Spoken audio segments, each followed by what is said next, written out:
Hello friends, this is Ashfaq Ahmed. Today we will have lecture 5 on software engineering course. This lecture is about high level software design, and we will discuss various things in related to high level software design. So let us move to what we will discuss. The introduction, we will see what is software high level design and modeling. The next, we will discuss how these high-level designs are linked to software engineering methodologies. Then we will move to how to reduce complexity in software design. Then logical design for software architecture. Then architecture design patterns, client-server architecture, web-based architecture, service-oriented architecture, software component design fundamentals. We will see here component diagrams, data flow diagrams, and software design patterns. And then we will move to discuss programming language considerations, then types of programming languages, and then security, and then performance. So we will discuss all about these things in this lecture. Software designing is a long process. It is because of the complexities involved in a software design. Using various methods, it is possible to reduce complexity in a software design. The methods used for this purpose include software architecture patterns and software design patterns. Software architecture patterns are used to create a design for the software product at the system or top level using one of the software architecture patterns. Once a top level design for the software product is created, then software designing work can proceed to next level. This level is known as software design patterns. Using one or many of the design patterns, you can create components of the software product. So basically, what we are stating here is uh, there are two levels, the architecture level and then the component level. At the architecture level, we are seeing systems at the system level. Like a system can have many layers, and each layer can be built for doing specific work. For example, we can have a layer for user interface, then a layer for business logic, and a layer for database. So these will come under architecture, software architecture.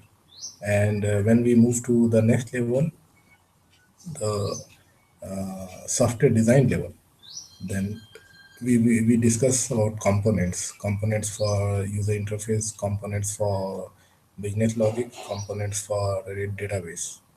So we will discuss on these lines. Software architecture layers and components of each layer. So suppose you want to create a user interface. So what are various components inside this layer, architecture layer? So we can have client-side scripts, we can have client-side validation, then we can have user interface components like buttons, text boxes, labels, etc. And then we will have the HTML, the presentation, the language for showing the content and formatting the content. Then in the middle layer, we can have many components like component one, component two, etc., or even like module one, module two, module three, etc. And then also we can have the server side scripts. So actually, the middle level layer is the one which uh, needs a lot of effort because you write the source code. Most of the source code is written for the middle layer, where you need to implement the business logic. And at the database level, you can have components like schemas, tables, indexes, sequences, etc. So even in the when you are at architecture level. So you see the different layers with the components of each layer in this fashion. Like if you have even more layers, like you want to integrate with other software products, then you can have some more layers. When we divide the software architecture into layers, then we can have many layers containing software components belonging to each of these layers. Dividing the software architecture into layers is done using what is known as software architecture patterns. The most common software architecture pattern is a three-layer architecture pattern. So here we are talking about the architecture pattern, and based on the pattern, we can have the actual software architecture. So there are many types of architecture patterns, like two layer, three layer, or four layer architecture patterns. Using this pattern, you can build a software product where there will be a layer for user interface, for example, a layer for business logic, and a layer for database. The user interface layer will be composed of user interface components like text boxes, drop down list, button, etc. The business logic will be composed of business logic implemented inside many components like component 1, component 2, etc. The database layer will be composed of components like database schemas, tables, indexes, etc. Logical and physical software architecture.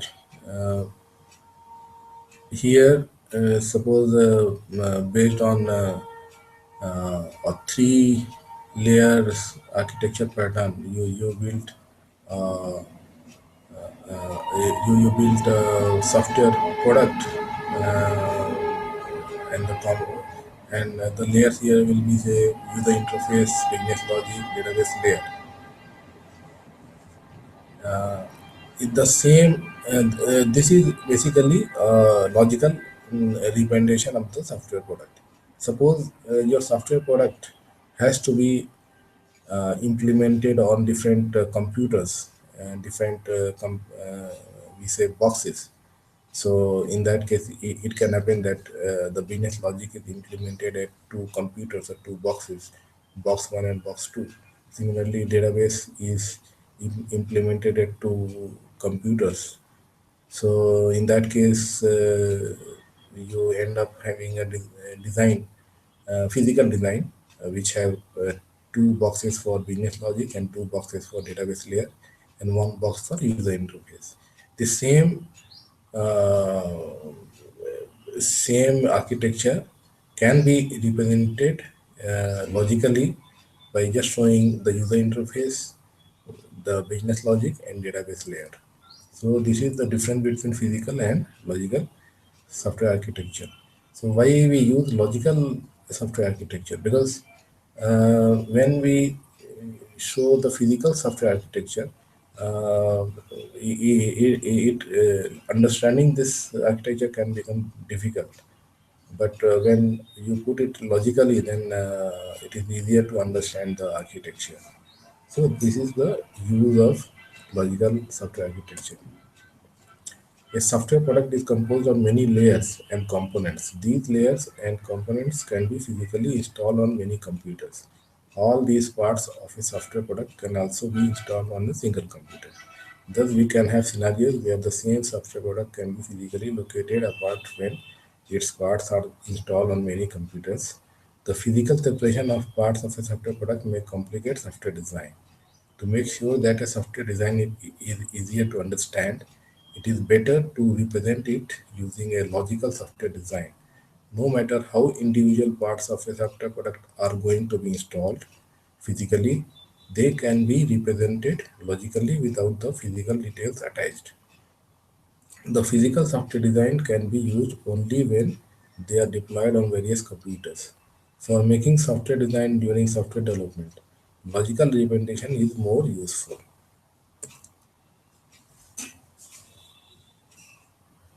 Now, uh, we were talking about the architecture pattern.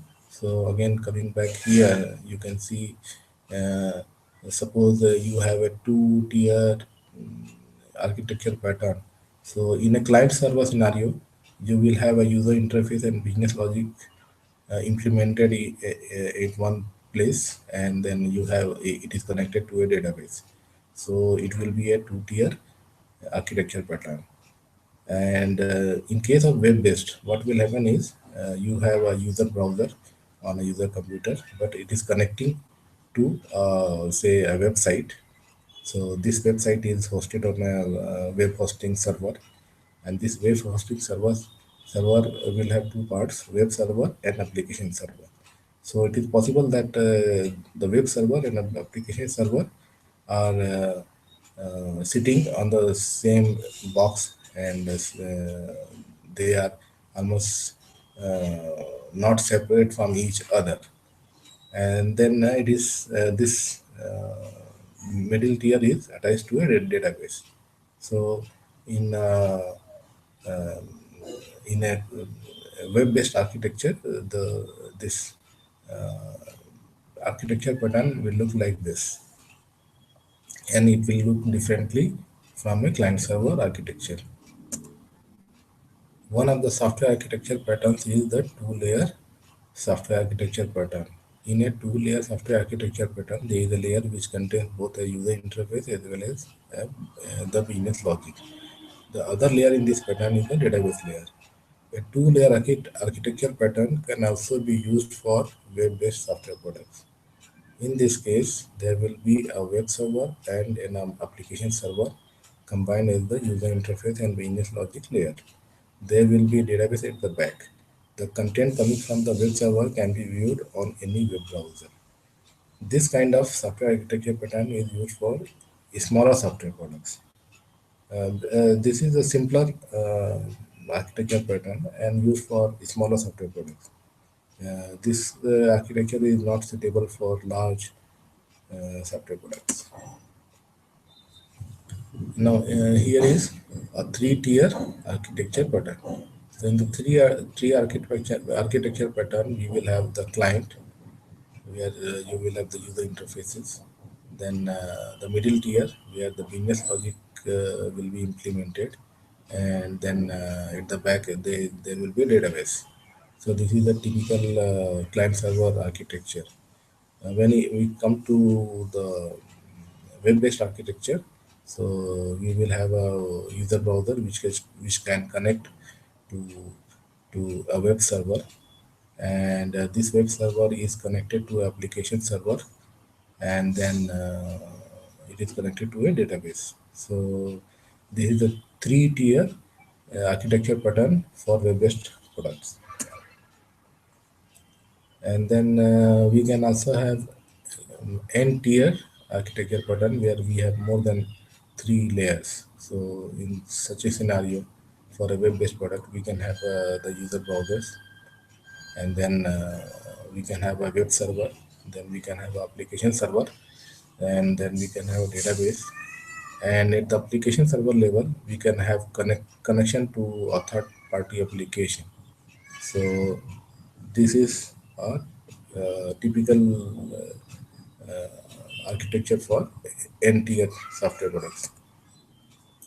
When there are other software products which need to be integrated with the software product being developed, then additional layers need to be added in the software architecture of the software product. These additional layers will represent the other software products which need to be integrated. For web-based software products, the integration of these third-party software products can be done using web services. Now, here is a three-tier web-based software architecture with details. So, what are these details? So, when it comes to the browser, then the user can view static and dynamic content, and this content of course will be coming from the web server. So web server can have static and client side scripts.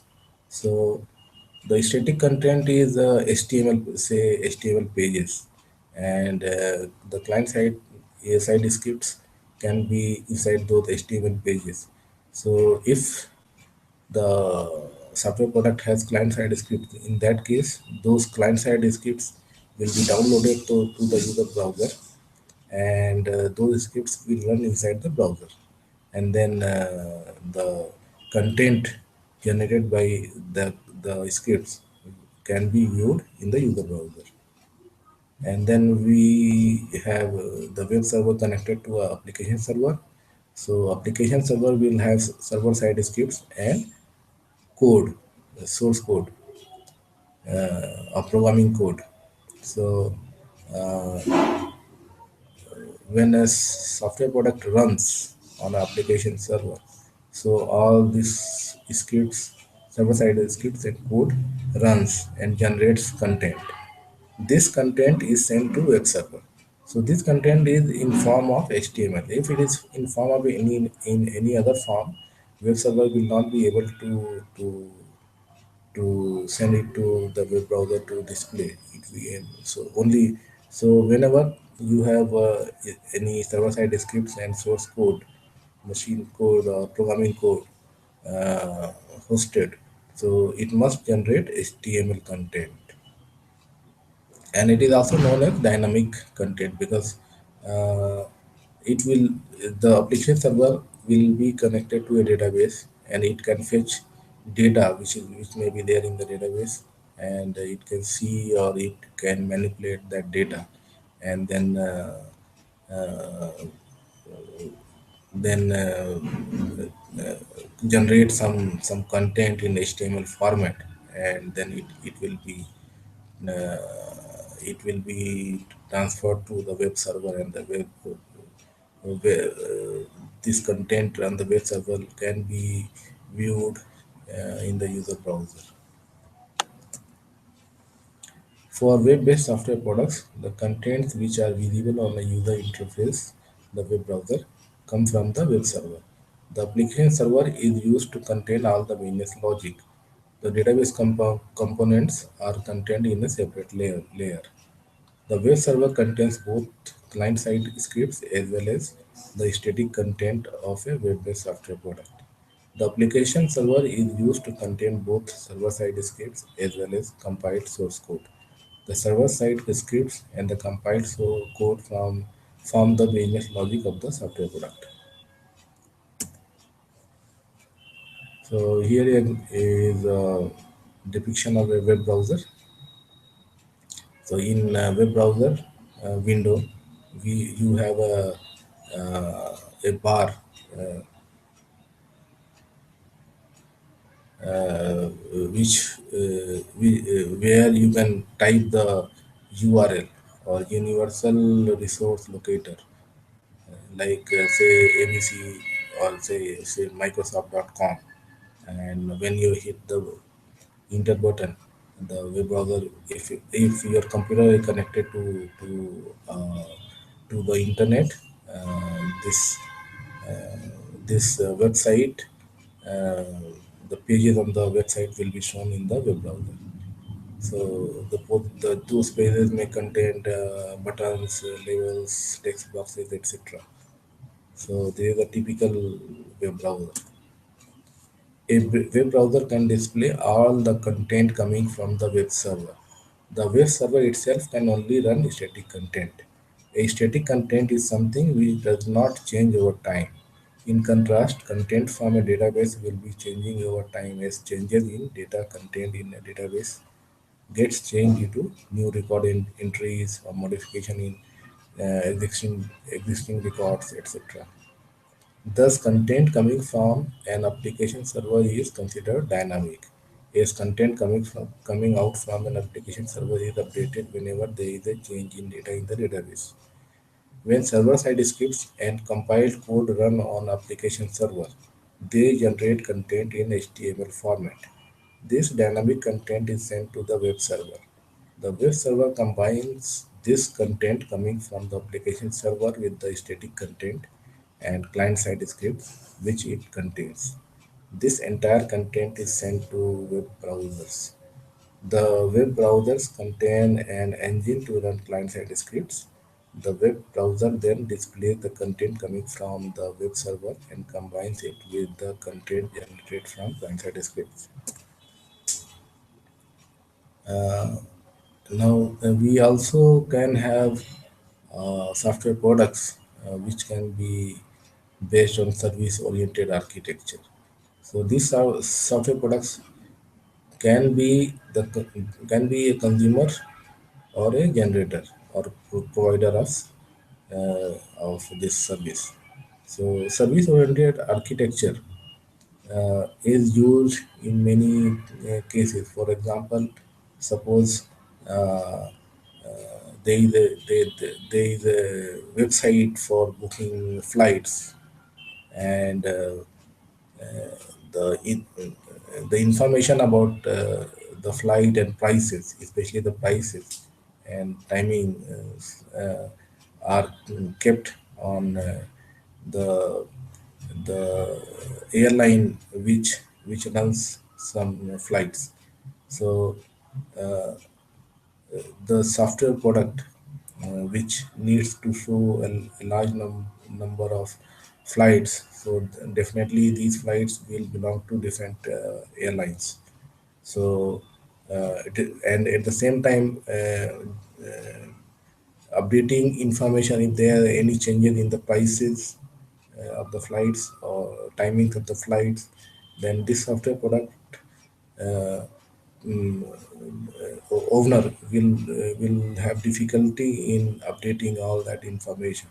So the best way is that what they will do, they will create a software product, uh, and they will link information about the flights and prices directly to the websites of those airlines. So information about prices and flights will come directly from the websites of those airlines to this airline booking software product.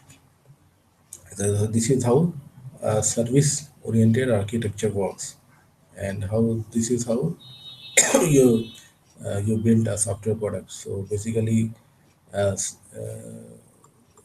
software product can be a consumer or a provider, service provider.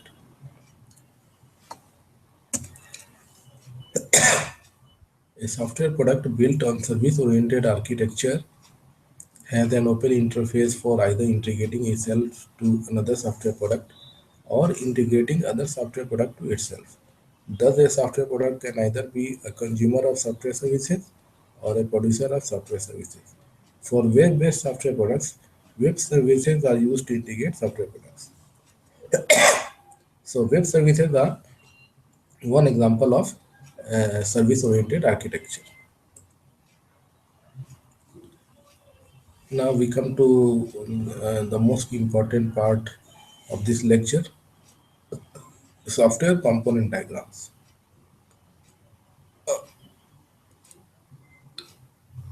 In the diagram shown here, you see two components, orders and customers, and they are part of a subsystem, customer orders.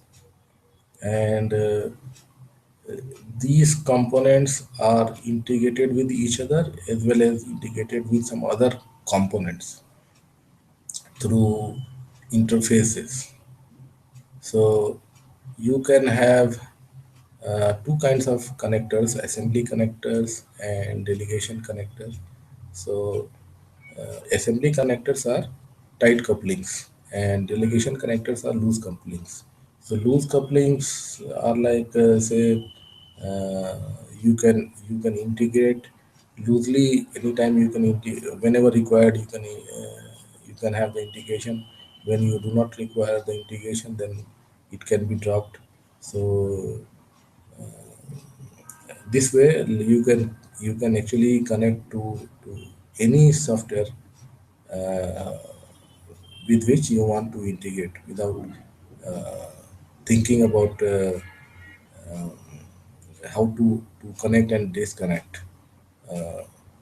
When you have assembly connector, in that case, the connection is tight coupling. Like generally in a software product, you have different components. So inside that software product, these connections are generally tight couplings. So we will learn more about these components and component diagrams later. A software product is first divided into layers using software architecture patterns. Then each layer is divided into software components using software design patterns. A software component can be a button in a user interface or a table in the database layer. Similarly, a software component in the business logic layer can be a piece of source code which will implement a business logic. Generally, software components in the business logic layer are abstract in nature. It is because a single software component can be used to create many similar classes, which can implement similar business logic. Abstraction and refinement can be used to aggregate similar classes first and then segregate them later to create various types of similar software components. So, this is a very important concept, like how to design software components and how the software components will be implemented later through classes. So first of all, when you're designing software components, you will use abstraction. So how abstraction works is like say it is realized that suppose you need to have five classes which will implement business logic, different business logic. But when you analyze, you realize that some parts of these classes are similar to each other. So instead of five classes, you can have just three classes, and what you do is you aggregate the features, software product features, or the business logic, which are very similar. So you combine them so that one class can do say two or three different tasks. So at the you are doing it at the abstraction layer. Means they are not implemented uh, solidly. So at the abstraction layer, this is how you can aggregate classes, and then you do refinement to uh, segregate the business logic which are not which are different from each other. So suppose after abstraction you have three classes now instead of five, and now you realize that some classes have implement business logic implementation which are different from each other. So uh, what you will do, you will separate them out. Like you can create another class or move some of the business logic to another class, so that uh, one class uh, uh, contains business logic, maybe more than one, say two or three business logic, but they should be the same. They should not be very different from each other. Like for example, class should not have database connection logic written inside, where you also need to implement say some part of order management. They must be inside different classes. Then software components should promote loose coupling and high cohesion. High cohesion means a software component should have similar pieces of business logic and should not contain dissimilar pieces of business logic in the same software component. High cohesion promotes better and understandable software code. Loose coupling means there should not be too many integration points between two components. Loose couplings promotes defect-free and scalable software products. So these are also very important concepts So your the thing is, when you design your components, you should have high cohesion among the different parts. Like you have two methods inside a class, so these two methods should be very similar, should not be very different. Like what I said earlier, the business logic inside components should have very similar functionality. They should not be very different. So you should have high cohesion. And then coupling, loose coupling. If you have a, tight coupling, so what will happen is you have many integration points. Like suppose one class uh, has two methods, and these two methods are calling, say, calling another class, say three, four classes, and eight, 4 or 5 places. So definitely it is tight coupling between these classes. It should be like only means whatever business logic you want to implement, they everything should be inside the class.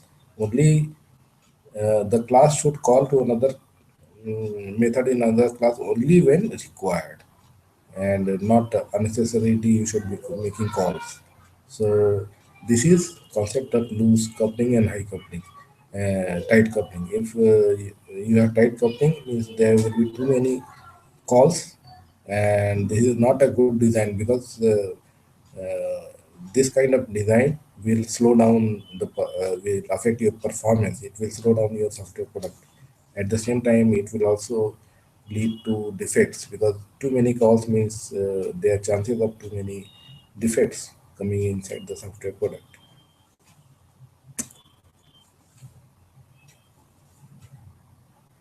Here is one example of a software component diagram for a web-based software product. So it has how many pages? One, two, three, four, five, six, seven, eight, nine. And so it has 9 pages, and there are points where these pages will be connected to databases. Like the login page will authenticate a user from the user database. uh, then at the take order page, this example is actually for a order management system for a restaurant, because it talks about menus, orders, confirm order. So at the take order page, uh, some menu will be searched in the database. Then when some order is confirmed at the confirm page, then again you will have connection to a database, so that the customer order can be confirmed.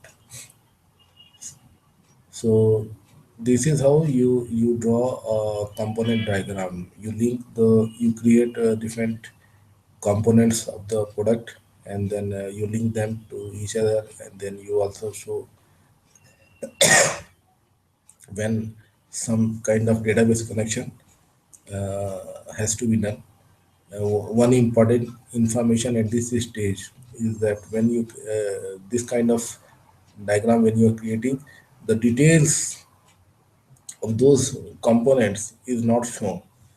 Like I here you see a delivery page. So what say at the user interface, what buttons are there on this delivery page? What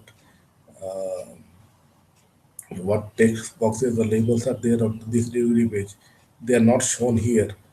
So those details will be shown when you are going at the detail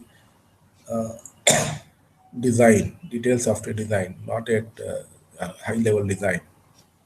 So essentially, component diagrams are high level design.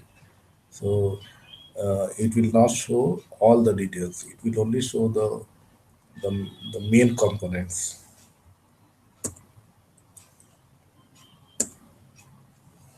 Then let us discuss data flow diagrams. So flow diagrams actually depict the data flow when say a user clicks a button on a web page.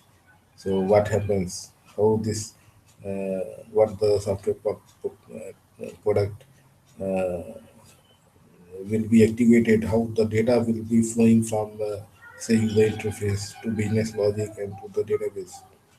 So essentially, to depict a data flow diagram, you will have external entity. Like here, the external entity is the customer. Then the process is the business logic. So here, the debit process is the process, and then data store. So data store is here account balance. So in a simple diagram, you can have a customer which clicks a button to debit his account. So the debit process will be activated when the customer clicks this button, and then the debit process will connect to the database, the account balance database, and the account balance will be updated. So this is how you can depict a data flow diagram. A data flow diagram shows how data information flows in the software product when an outside entity interacts with the software product. There are three entities which are required to construct a data flow diagram: external entity, process, and data store. An external entity starts an event which causes a data flow in a software product. The data flow passes through a business process which is known as process in a data flow diagram. A process can modify data in a data store or just takes a copy of the data store in the data store and comes back and shows this data to the external entity. This data is then passed by the process to the external entity.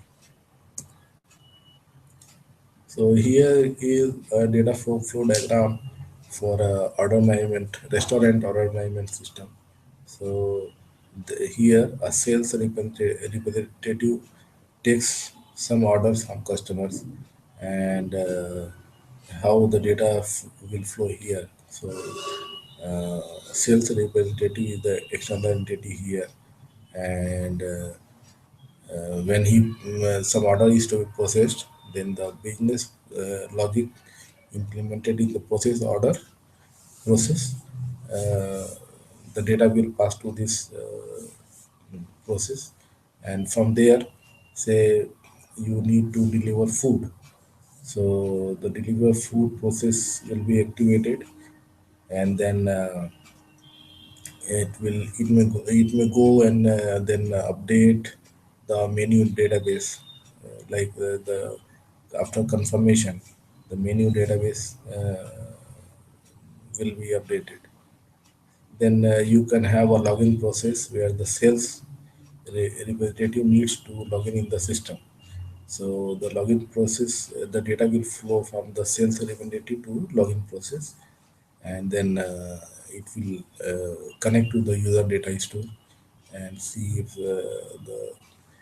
the information given on the login page is correct. Then it will the sales representative will be able to log in the system. So this is how you can represent data flow diagram.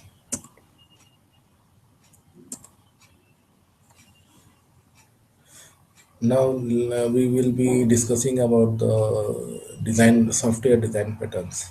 So before that, let us discuss the difference between a software component and a software class. So suppose here in the example we have a component. So we will have an interface, and this interface is at the component level, and it can implement say class 1 and class 2. So class 1 and class 2 are uh, actually the you can say the actual the actual classes, and the interface here is the component. So this is the complete component, class 1, class 2, and the interface. This is the complete component. So at the component level, the details, the actual details, how the business logic is implemented, is not shown. It is done only when you create the classes. A software component is different from a software class. A software component can be considered as an abstract building block which can be used to construct many similar classes. All these similar classes may originate from the software component but may differ from each other when implementation details are provided for each class differently. For example, we can have an abstract class for purchase orders.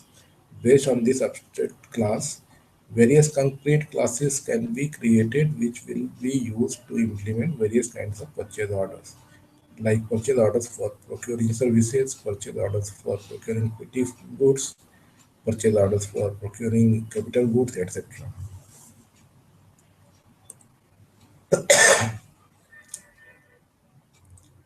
And now we will be seeing the design patterns. So one design pattern example given here is abstract factory design pattern.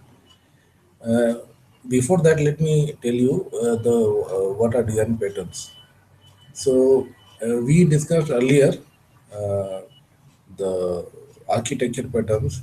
So architecture pattern is done at the system level, and design patterns are done at the component level. So design patterns are basically, you can say, templates to create similar similar components to build a software product.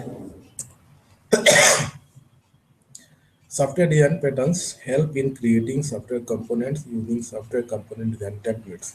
These software component design templates have been defined by industry experts. Software design patterns can be mainly divided into creational design patterns, behavioral patterns, and structural patterns. Creational design patterns are used to create various kinds of software designs where many types of classes and objects need to be created from a pool of a small number of software components. Some of the creational design patterns include abstract factory, builder method, factory method, etc. Behavioral design patterns are used to control behavior of objects during runtime. This is achieved by controlling the way an object integrates with other objects.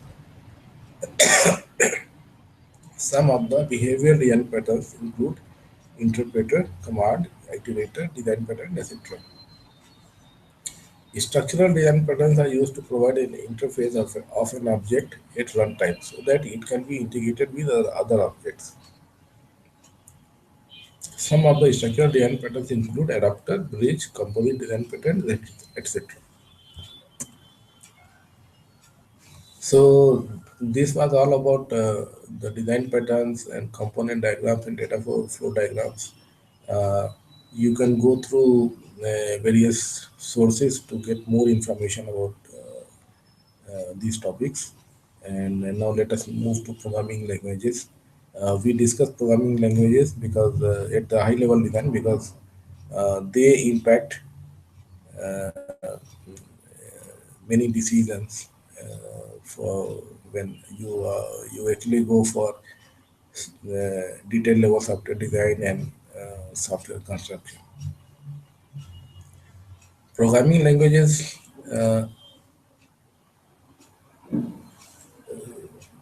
need to be discussed because suppose you need to create a scientific software product where scientific research has to be done. So scientific research uses uh, many things like they use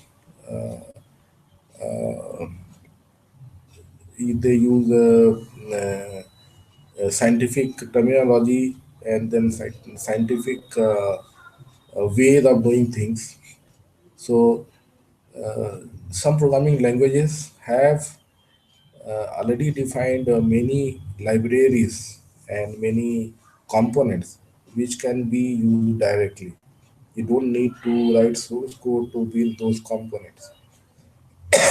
For example, MATLAB programming language has inbuilt uh, components and libraries to write software products for engineering applications or mathematical applications.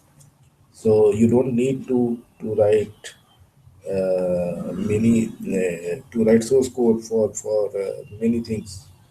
So it is important. Similarly, if you want to use object oriented programming, so you need to select a object oriented programming language where you can design and then program your software product.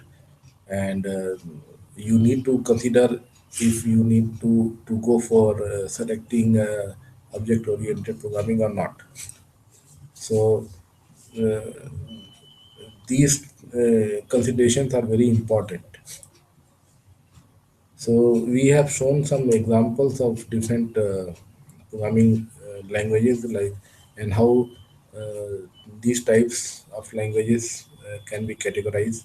Like for example, high-level programming language can have imperative languages types, and then declarative languages types, and the imperative languages can have procedural language types, object-oriented language types. So you need to think about programming languages when you are at high level software design also. A large number of programming languages have evolved over time. It is due to the fact that at different times a new programming language was developed to meet challenges of a new kind of user requirements which need to be implemented. For example, programming languages like Visual Basic was developed to create rich window-based graphical user interfaces in software products when computers became able to support these software features. So essentially, Visual Basic was very popular when client-server-based software products used to be made in the 80s or 90s, though they are not used much now. But at that time, they were very popular. It is important to consider which programming language to choose for a project because of reasons including productivity, project team skills, suitability, etc. High-level programming languages can be divided into imperative and declarative programming languages. Imperative programming languages can be further divided into procedural and object-oriented programming languages. Declarative programming languages can be further divided into functional and logic-based programming languages.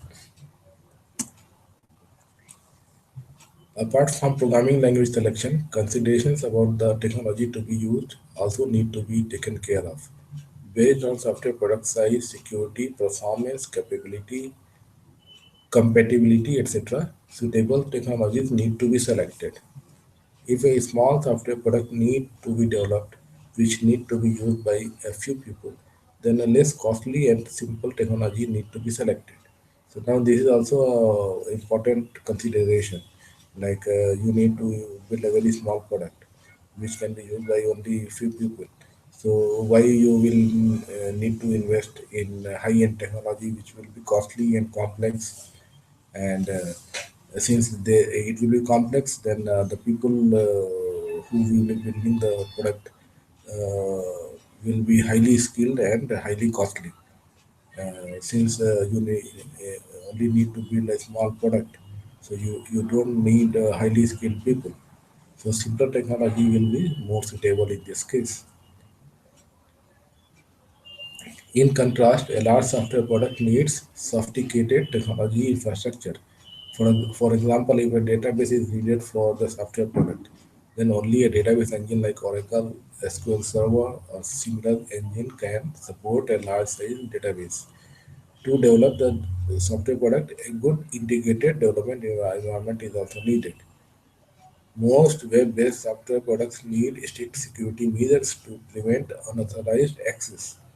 Good security mechanisms like role-based access, the data encryption, etc., needs to be developed for the software product.